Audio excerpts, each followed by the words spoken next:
Hello friends, welcome to Suji Healthykitchen. இன்னைக்கு நம்ம Suji Healthykitchenல 50 members சாப்பிட்ற அளவுக்கு ரவா பாயாசம் எப்படி ஈஸியா டேஸ்டியா பண்ணலாம்னு பார்க்கலாம்.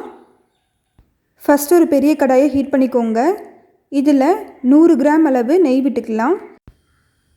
நெய் லைட்டாக ஹீட் ஆன உடனே இதில் 6 ஏலக்காய் 4 கிராம்பு ஆட் பண்ணிக்கோங்க. அடுத்து 100 கிராம் அளவு சாரை பருப்பு ஆட் பண்ணிக்கோங்க. இந்த சாரை பருப்பு எல்லா சூப்பர் மார்க்கெட்லேயும் இருக்கும். இது 100 கிராம் அளவு ஆட் பண்ணிக்கோங்க. சாரை பருப்பு ஹீட்டான உடனே 1/2 கிலோ அளவு ரவை ஆட் பண்ணிக்கோங்க. ரோஸ்டட் ரவையாக இருந்தாலும் பரவாயில்ல. இதை நெய்யில் நல்லா வறுத்துக்கலாம். 30 செகண்ட்ஸ் இது நல்லா வறுத்துக்கோங்க. அப்போது தான் ரவை நல்லா ஹீட் ஆகும். நல்லா மிக்ஸ் பண்ணிக்கிட்டே இருங்க. 30 செகண்ட்ஸ் நல்லா வறுத்தாச்சு. ரவையை வேறொரு பாத்திரத்தில் மாற்றிட்டு அதே பாத்திரத்தில் 1/2 கிலோ ரவைக்கு தேவையான 2 லிட்டர் பால் 2 லிட்டர் தண்ணி ஆட் பண்ணிக்கலாம்.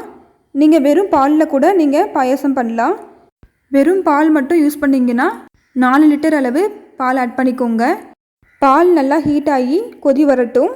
அது வரையில் வெயிட் பண்ணலாம். இப்போது பால் நல்லா ஹீட் ஆகி லைட்டாக கொதி வருது. இந்த ஸ்டேஜில் ஒரு டைம் நல்லா மிக்ஸ் பண்ணிவிட்டு ஸ்டவ்வை லோ ஃப்ளேமில் வச்சுக்கோங்க.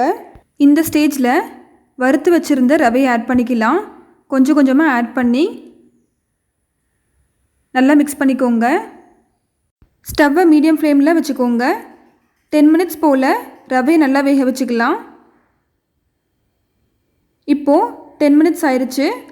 ரவை நல்லா வெந்துருச்சு.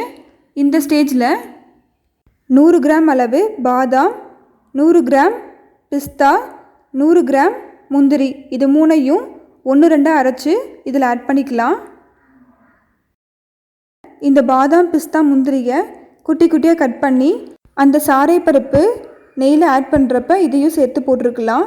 ஆனால் இது மாதிரி அரைச்சி போட்டால் தான் இந்த நட்ஸோட எசன்ஸ் நல்லா பாயாசத்தில் இறங்கும்.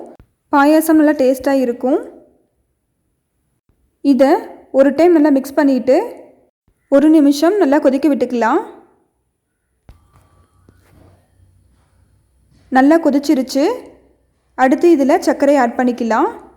நான் 1/2 கிலோ ரவை எடுத்திருக்கேன். அதுக்கு 1/2 கிலோ சர்க்கரை ஆட் பண்ணணும். நீங்கள் இப்போது 1/4 கிலோ ரவை எடுத்துருந்தீங்கன்னா 3/4 கிலோ அளவு சர்க்கரை ஆட் பண்ணணும். 1க்கு 3 அளவு சர்க்கரை எடுத்துக்கலாம்.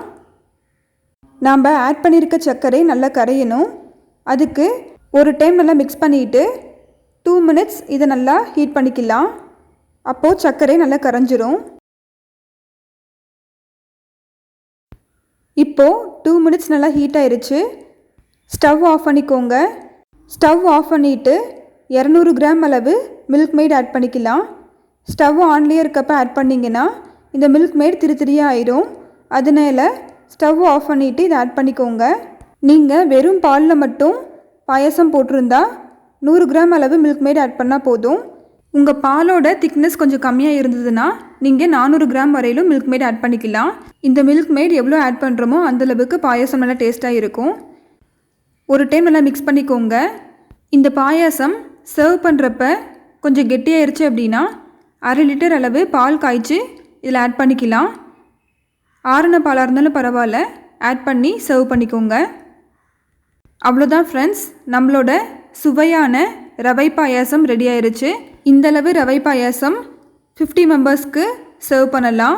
ஃபங்க்ஷனுக்கெலாம் இது மாதிரி ரவை பாயாசம் செஞ்சு பாருங்கள். இந்த வீடியோ உங்களுக்கு பிடிச்சிருந்ததுன்னா சுஜி ஹெல்த்தி கிச்சனுக்கு சப்ஸ்கிரைப் பண்ணுங்கள். மறக்காமல் வீடியோவை லைக் பண்ணுங்கள். உங்கள் ஃப்ரெண்ட்ஸ்க்கு ஷேர் பண்ணுங்கள். உங்கள் ஃபீட்பேக்கை கமெண்ட் செக்ஷனில் கமெண்ட் பண்ணுங்கள். நெக்ஸ்ட் வீடியோவில் வேறொரு ரெசிபியோடு மீட் பண்ணுறேன். பாய் பாய்.